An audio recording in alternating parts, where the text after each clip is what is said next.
are involved in one of the largest PFAS litigations, insurance coverage litigations and bankruptcies in the world, $9.4 billion. The KFI carrier Forever Chemical bankruptcy. Kitty Fenwal into bankruptcy. Kitty Fenwal had made fire extinguishers, which are basically, yeah, thank you. I will. And we're going to make sure that we speak closer to the mics and speak louder. Anyway, it's a topic near and dear to our hearts, and we've got a wonderful panel. Robin Kelleher is with us. She is a group counsel of environmental services at UCI. She had been a producer focusing on New Jersey-based environmental service firms. Before joining USI, she spent 25 years including as a national environmental claims director, leading a team of environmental claim advocates. She also assists clients in preparing, modifying, and negotiating insurance and indemnity language in master service agreements, leases, and other contracts. She's going to explain to us what PFAS or forever chemicals are, what they do bad, how they're allegedly hurting people, and why this is a matter of concern. Then we're going to turn to Cameron, who is my partner, who is in our DC office, and I know he's very familiar with this. I spent a lot of my time on conference calls with Cameron and Cameron counseling clients on insurance coverage for PFAS and forever chemical liabilities. As I said, he's in our DC office, he's my partner, and he, in addition to doing one of the few attorneys doing PFAS or AFFF coverage litigation, he also does cyber, D&O, employment practices liability, regular environmental cases, antitrust, and so on. He is recognized as a super warrior, rising star in the DC office, and I'm very, very proud to have him with me. So with that, we're going to start with Robin explaining PFAS in general. Can you hear me?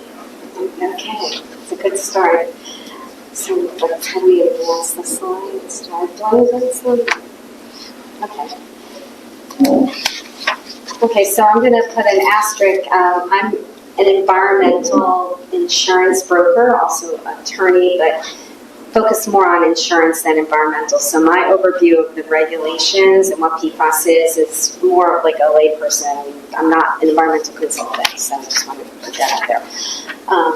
So what is PFAS? So it's synthetic chemicals that were manufactured or discovered by accident in the early 1940s by Roy Plunket, and he is in all sorts of National Institute Hall of Fame. And I'm sure when he discovered PFAS by accident, when he was working on some sort of refrigerant thing for DuPont, I believe, he had no idea what he was doing other than, wow, this is a great discovery, this chemical that I discovered by accident, and it has all sorts of wonderful qualities. It's heat resistant, it's grease resistant, it's a great insulator, and let's patent it and use it in all sorts of products.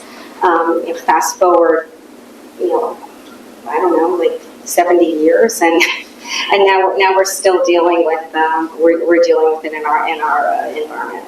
So again, these are just gives you an idea of how important and how ubiquitous and how it's PFAS has made its way into our Teflon pans, our razors, I actually almost took a picture of the boot protectant that I have in my closet as, again, example as to where we're seeing how PFAS is used. And again, it's used in countless products, not only industrial products, but it's used in consumer products. It's used in AFFF, which is aqueous firefighting foams, used in airports, used all over the place. We use it in our cleaners. Again, the pizza boxes, anything that where you are trying to do water resistance, grease resistance, and medical devices. I found that was interesting too. Stain resistance. Oh, you're going to do it? Okay. So not only am I trying to time myself because I have a lot of slides, but I'm multitasking. So anyway, so again, fast forward, we end up in Teflon products. PFAS has made its way. It's an incredibly valuable additive in most of our chemical processes, and unfortunately, and as this is, I thought this was the journey from wonder chemical to environmental nightmares and searching for solutions. That was an article. So in the early 2000s, became pretty clear and obvious that there were some concerns that PFAS is very persistent in the environment, and because of its persistence, it doesn't break down, which is why we call it a forever chemical. It's known as a forever chemical. So when you're exposed to this over time and over decades, it also tends to accumulate in the human body, and it's raised significant concerns, health concerns. And there was a survey done in 2011, 2012 that suggested that if you did blood tests of you and I and Bob, you'd find that 97% of us have some PFAS in our blood. To the point where PFAS was a wonder chemical, and fast forward, this little statement was from 3M. Recent settlement that they made. They paid $450 million to settle the claims in the state of New Jersey. And as part of the press release, 3M said, you know what, we're on track. We're discontinuing all PFAS manufacturing by the end of 2025. And they remain on track to do so. So again, wonder chemical to, we're out. So PFAS, you've been canceled. Oh, sorry. Okay, so kind of understanding that PFAS is a forever chemical, this diagram shows how PFAS enters our environment and how it moves through our environment. So again, as I mentioned, PFAS chemicals are extremely stable. They resist degradation, so they persist, and they migrate through not only the soil, but they get into our groundwater and air, and it's part of our groundwater and surface water. So we have point sources, which noted here are discrete and stationary sources where there may be discharge of PFAS directly into the environment. So if you have operations, industrial operations, where there might be some spills or discharges, permitted discharges, into lagoons or lakes, that could be a source of how PFAS gets into the environment in our waterways. We have AFFF, the firefighting foam, training facilities, community colleges where they have firefighting academies. Anytime you have a fire, up until recently, the big question if I have a client with a fire is, do you know what they use to put out the fire? Because there's PFAS in the firefighting foams. And they're still being used. It's still in there. They're trying to pull it out and find replacement chemicals, but it's still there. And now we not only have point source, which again are the fixed sites, but once the PFAS is in our environment, it becomes diffused through atmospheric transport. So from the point sources, you have emissions and air emissions and into the water, and again, it does not break down. So we have PFAS in surface water, you have runoff, stormwater runoff from the rain, and basically, the takeaway here is that the PFAS becomes very mobile, and because it's long-lasting, even facilities that never produce PFAS, can find themselves with a PFAS problem due to wastewater discharges or legacy operations. Next slide. And this is another slide that kind of determines, hey, it's not just industrial operations or for fixed sites, you have it at your homes. And these are just kind of some areas where you might find PFAS within your own home. examples of consumer products that contain sticky notes. I found that was interesting. A microwave popcorn bag, pizza boxes. I mean, I have all of this in my house right now. Okay, next slide.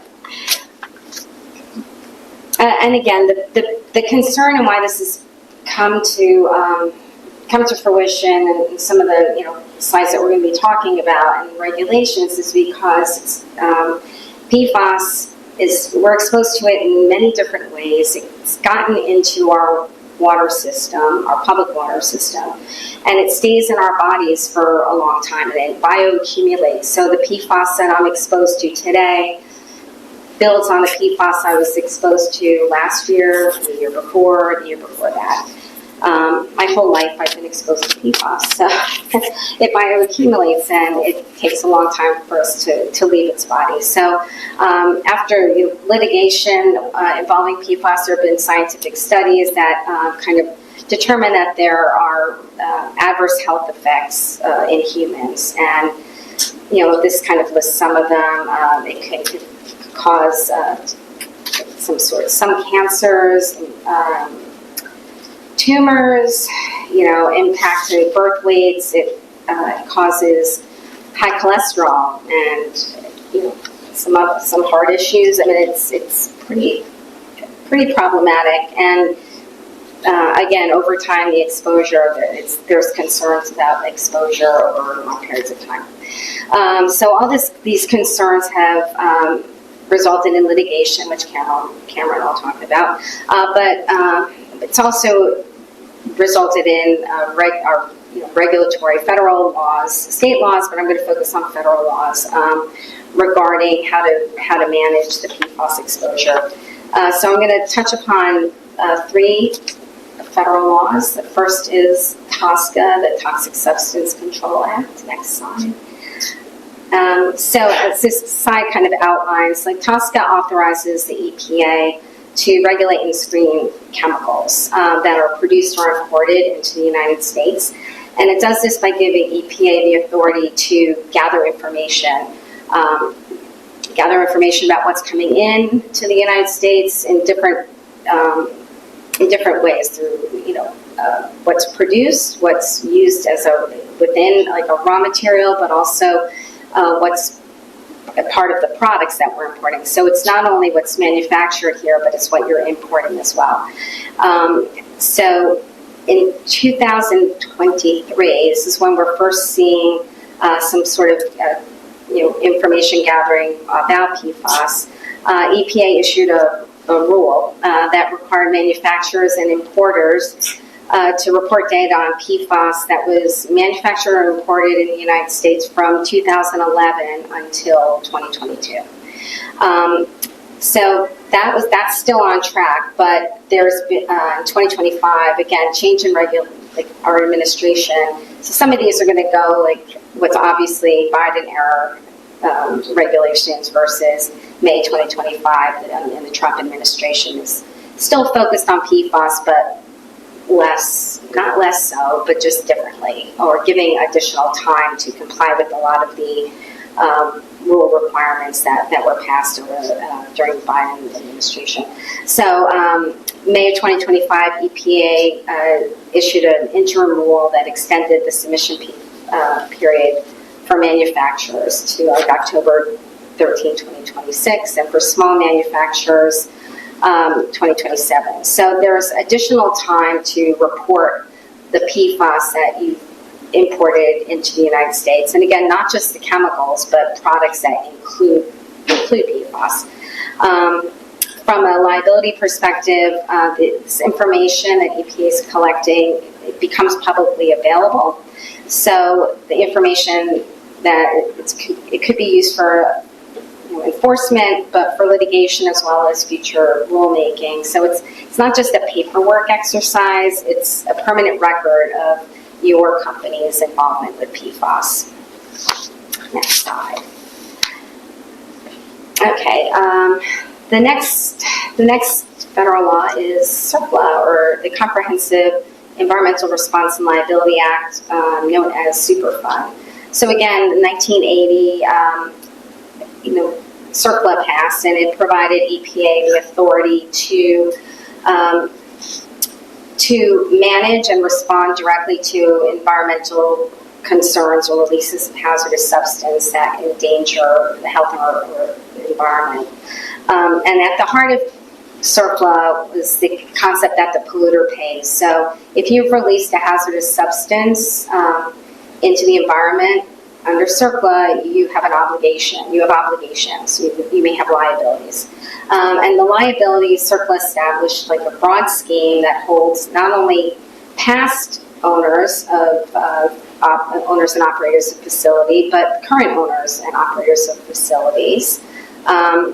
It holds you financially responsible for cleaning up the contamination and also natural resource damages. CERCLA also allows those who are deemed a responsible party to seek contribution for costs that they paid to clean up. So these are contribution claims where if I'm being tagged by EPA to clean up the site, but I think that you also should be tagged to clean up the site, I could bring a contribution action against you under CERCLA. And what happened is that April 2024, EPA published a rule that designated two PFAS chemicals, PFOA and PFOS, as CERCLA hazardous substances. So what that meant is that now any PFAS contamination falls within the liability scheme created under CERCLA. So CERCLA then, CERCLA then again, like if PFAS is designated as a hazardous substance, it opens the door for federal cleanup enforcement and private cost recovery under those contribution claims. So anyone in the chain of ownership or operations of a facility can be brought into CERCLA, and the liability that CERCLA establishes is strict. It's strict and it's joint and several, and it's also retroactive. So there's significant concerns about liabilities for PFAS under CERCLA for cleanup. Next slide. Oh, that was me that I need to stop talking. Shoot, I'm not even close. Dang it. Safe Drinking Water Act, again, this is, you can probably go to the next slide, but what's happened is, again, PFAS is being regulated where EPA established maximum contaminant levels for public drinking water. So public drinking water, you can't have more than 4 parts per trillion of these two PFAS chemicals, PFOA and PFAS. So this, the Safe Drinking Water Act is given time to public water supply, my town, your town, everyone's town, like if we have public drinking water, to come up with a way to test for PFAS, to publish the findings of PFAS, whether you have PFAS, and then to come up with a cleanup plan for it. And just to give you a context, next slide, we have 4 parts per trillion. This is 1 part per trillion is equivalent to a single drop in a single drop in 20 Olympic-sized pools. So it's very, very, very minute amounts of PFAS will trigger an obligation to clean up. So basically, the takeaway from my regulatory slides is that PFAS is now governed under multiple federal programs, and compliance and obligations are in flux and expanding, but it creates real liability that we'll kind of come back to shortly. Right. So, thanks, Robin. So I'm going to talk about current litigation trends in PFAS. And the claims we're seeing right now generally fall into 2 buckets. We have what could be broadly described as property damage type claims and what could be described as bodily injury type claims. The property damage type claims are ones where the allegation is that PFAS has gotten into groundwater, it's gotten into the soil, it's gotten into the sites, and it has to be remediated or cleaned up. And there's various costs or expenses in doing that. These claims tend to be brought by water utilities that have discovered PFAS in their water sources, sometimes by state attorney generals or attorneys general, whichever you prefer, And they'll say that the state's natural resources have been depleted or have been harmed. Sometimes landowners will bring them themselves and they discover PFAS in the land or the soil. And then there are the bodily injury claims. And the bodily injury claims are by individuals or classes of individuals who are saying that they've been exposed to PFAS and they now have one of those health consequences that Robin was just talking about. And as we'll see, the property damage type claims are the ones that are generating much larger settlements right now, and that's largely because of causation issues surrounding the bodily injury claims.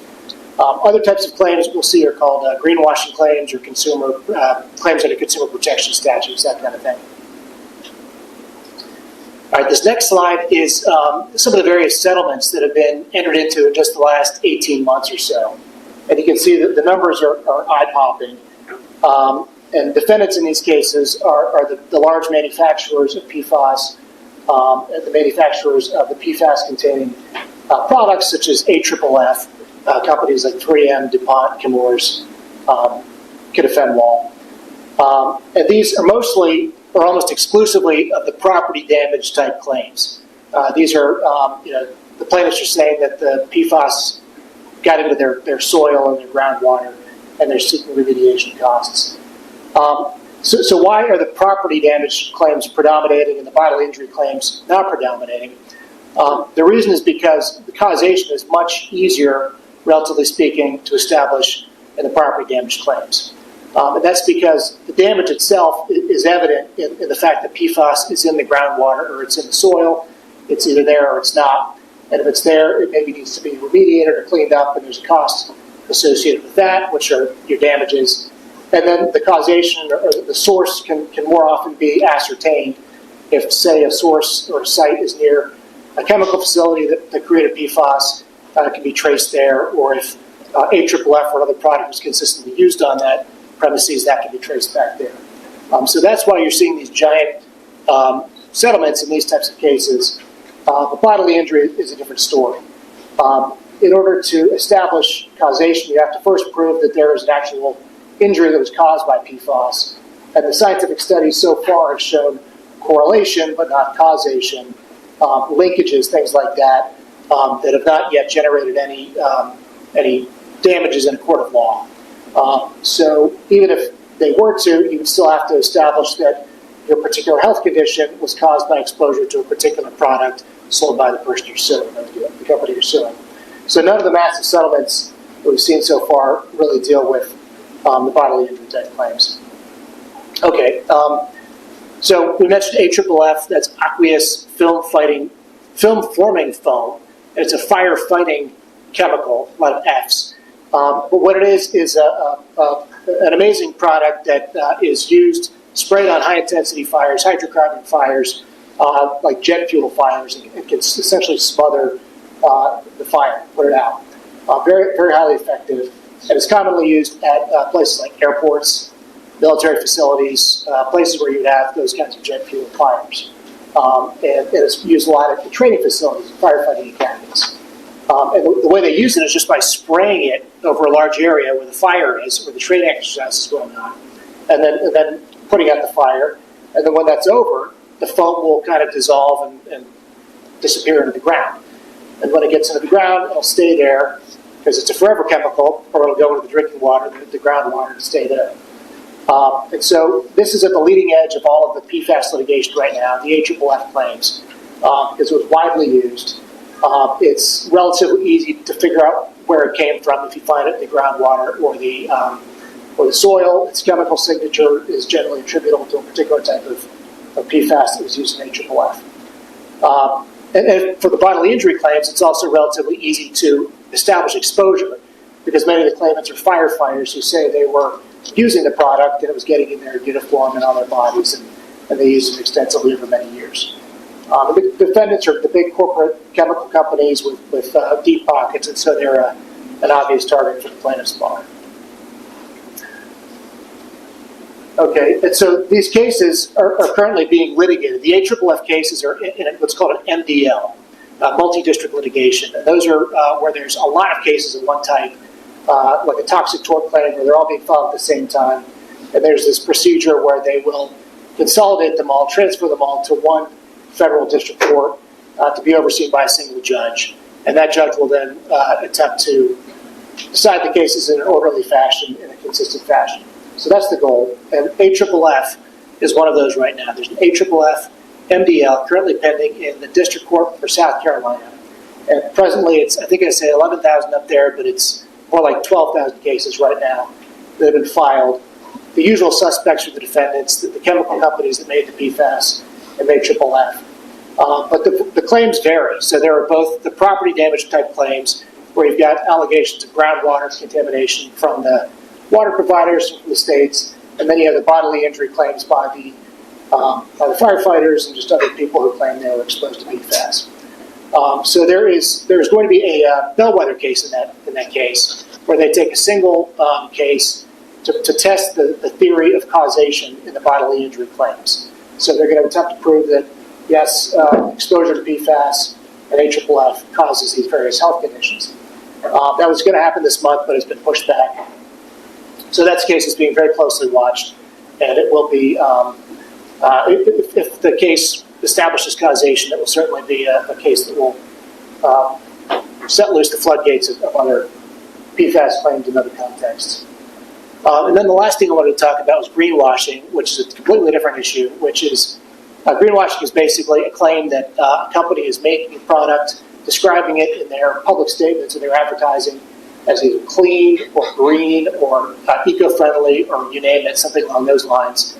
But a plaintiff comes along and says, well, actually, I tested it and it has PFAS in it, so your claims are all misrepresentations. They aren't really clean or eco-friendly. These are typically brought as, under consumer protection statutes, typically as class action lawsuits. There might be a statutory fine that can apply per claimant or per violation, and so those incentivize class action lawsuits. But in these cases, they are not necessarily claiming bodily injury or property damage. It's more economic harm from, I bought the product, but I wouldn't have bought it if I knew there's PFAS. So there are a number of examples here. We have Apple and Samsung got hit with claims that their smartwatches are said to be sustainable, but the wristbands, in fact, have PFAS. Same with Hershey and their candy wrappers, Johnson & Johnson and their Band-Aids, Procter & Gamble and Tampax products, and baby wipes at Costco. So those are just another type of PFAS claim. I'm going to turn it over to Bob, though, to talk about insurance coverage. Great, thanks. And we'll get back to Robin, so she'll get a chance to complete her presentation. Somebody asked me, have I been exposed to PFAS? Do I have PFAS in me? I said, well, I don't know. Have you ever eaten anything, drunk anything, put anything on, or slept anywhere? If the answer to any of those questions is yes, then yes, you have PFAS in you. Well, what's the effect of it? That depends on your particular body and the accumulation. But as Cameron said, there's huge debates in causation, which are going to try to be resolved in the MDL. And it's one of the reasons why property damage claims are a lot easier than the bodily injury claims, because it's easy to go to an airport or a firefighting facility and to take a water sample and say, whoop, there it is, than it is to figure out, okay, I've got kidney cancer. Well, why? Okay, there could be 1,000 reasons why. But pinning it on PFAS is more difficult. But the plaintiff's bar is pursuing it aggressively, as we've seen, and those claims by the governments, by the water authorities, by the state AG's offices, which are trying to recover money to pay for cleanup, are very expensive to defend. The lawsuits, especially where you're challenging causation and expert witnesses, are very, very expensive, and therefore that brings in defense costs or the defense, and it's potential liability insurance coverage benefits. The first benefit is defense, and it's the easiest one to try to get, benefit to try to get, paying for the lawyers defending the lawsuits and also defending against the environmental authorities. Defense benefit may also include RIFS costs, where remediation, investigation, feasibility study costs, part of it may be paid for at defense. On defense, The test is if there's any possibility of coverage, then you're entitled to a defense benefit under your policy. The insurance companies are obligated to pay you your attorney's fees in defending against the action if there's any possibility of coverage. And another important aspect is that defense costs can be in addition to policy limits. We saw this in asbestos, where sometimes insurance companies pay 10 times the limits of their policies in paying on defense costs. So that's a very, very important benefit. The policyholders so far have had great success in winning on defense costs in court. These are 3 federal district court decisions, all granting the policyholders summary judgment on their entitlement to defense costs. One of them, the 3M costs, not only 3M said, okay, you're obligated to defend me, you haven't defended me, and that's a breach of contract, and they won on summary judgment on that, which is very important in establishing pre-tender defense costs incurred before the policyholder submitted the claim. The other major benefit is indemnity and paying settlements, judgments, cleanup costs. That depends largely upon the language of the policy, which we'll get into. But indemnity obviously is a major benefit. I'm going to let the insurance company's response. I'm going to Robin. I'm going to have Robin explain those because she was going to explain those anyway. So, 2 responses I hear from policyholders. One, okay, could potentially apply for this benefit under general liability policies. Which ones? And the first answer I have is, well, pre-1986 policies, and they sort of glaze over. Yeah, right. Like I got those in my back pocket. I have a whole series files on pre-1986 liability insurance. What, 2025? Right? So I talk about definition. Almost 40 policies, 39 years old already. But fear not. There are lots of ways of finding them, and we pursue them every day. Cameron's partner and I were in an environmental case in Northwest Texas. The arsenic contamination of Northwest Texas through the burning of cotton burr in the 1960s. And she found the policies in warehouses that had been abandoned. But where do you go? Your own insurance policy, your own insurance files, your risk management department, and beyond that, talk to your comptroller, your GC. I've been able to show lost policies through payment registers, where the company was registering what they were paying for what. And the accountant wrote down, we paid $20,000 for this CGO policy, right there in the register. Where else? Brokers. Brokers, existing ones, they'll laugh at you. You go with the old ones, maybe they'll take your call or not because you probably fired them. Outside accountants, they probably took notes of what your policy premium payments. Outside counsel who got paid to defend cases. If your company was being defended, the insurance company probably paid for it. If the insurance company paid for it, the defense counsel may know who paid for it, why. U.S. Navy has a warehouse. Insurance archaeologists, there are firms that actually specialize in finding older policies. So they can be found. And they're not worth their weight in gold. They're far, far, far more valuable. So you find the pre-1986 policies, that's something at the start of it. Then you have to figure out whether it's been settled or released or eroded or exhausted. Don't worry when you send notice to the insurance company if they respond at all. They will tell you if the policy has been paid out or resolved in a settlement. They might even send you a copy. Don't worry about getting an actual copy of the policy. You can prove a missing policy simply by proving that the policy existed, its policy period, the dates of coverage, the policy layer, and the limits. And then there are lots of firms, including ours, that have a library of standard form policies at that time and say, oh, here you go, here's the standard form policy. Then it's up to the insurance company to disprove it. Okay, a minute on non-1986 or prior policies. Policies which have the absolute pollution exclusion. Cameron and I just found a group of policies, post-1986, policies going up throughout 2013, which are more easily found, in which the absolute pollution exclusion surprisingly wasn't. At the end of this horrendous, scary-looking exclusion, it says, of course, this doesn't apply to products or completed operations. Hello, my name is Kitty Fenwall. I make fire extinguishers. I make forever chemicals to spray on other people. That's my product. Okay. Hello,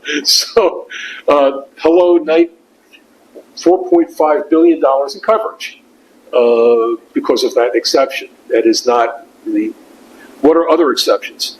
The absolute pollution exclusion typically excludes bodily injury.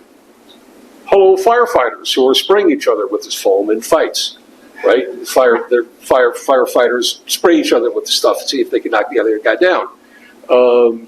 They have bodily injury. That's excluded from the absolute pollution exclusion frequently. There are application costs not owned or occupied by the policyholder can be covered. There is typically the cost of testing, monitoring, cleaning up, or removing chemicals. The standard government mandate environmental cleanup is typically included in the absolute pollution exclusion or excluded from coverage, but other stuff isn't. So it is fruitful to look at the exclusion and to find coverage. So what do?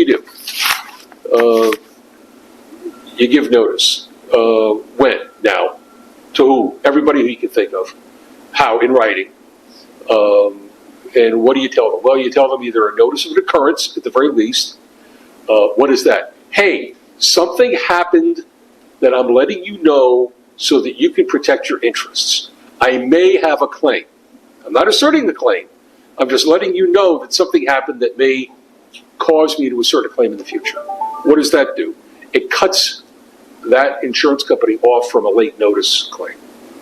Now you have to fight with your risk management department of, well, now do I submit a claim? Oh, well, my God, if I submit a claim, what's it going to have to do with my renewals? I'm not going to be able to get a renewal. No one's ever going to sell coverage to me in the future. Well, okay, not so fast. Maybe yes, maybe no. You're probably going to have to you may have to put it on your policy application for renewal anyway, but that's a later question. The first thing is give the notice.